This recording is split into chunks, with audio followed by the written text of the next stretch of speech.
È prevista per settembre la consegna da parte di RFI dello studio di fattibilità per la tratta ferroviaria a scartamento ordinario che dovrebbe collegare Nuoro, ad oggi unico capoluogo di provincia italiano senza ferrovia nazionale, a Cagliari, probabilmente passando per Abbasanta. Un percorso che arriva a termine a poco più di un anno dall'apertura di un tavolo permanente sotto la regia della prefettura di Nuoro e voluto dal ministro delle infrastrutture e dei trasporti Matteo Salvini. E c'è attesa per il documento da parte del Comitato Trenitalia Nuorese, da anni impegnato in una campagna di sensibilizzazione e di interlocuzione con le istituzioni per mettere Nuoro in rete con gli altri capoluoghi di provincia. Tra le ricadute sul territorio, quella di restituire a Nuoro il ruolo di capitale culturale della regione, con i 7 musei del capoluogo che con una linea ferroviaria efficiente sarebbero finalmente in grado di attrarre anche quei visitatori, spesso turisti, che sono sì incuriositi dall'offerta, ma impossibilitati a venire a Nuoro perché senza auto al seguito.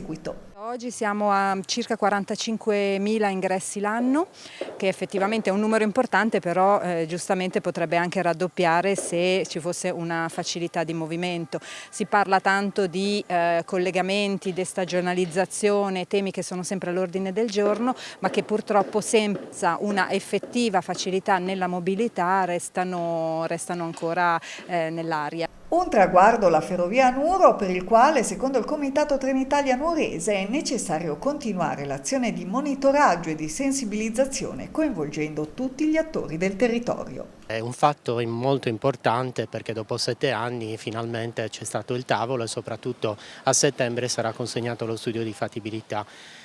Occorre sicuramente un'accelerazione nell'iter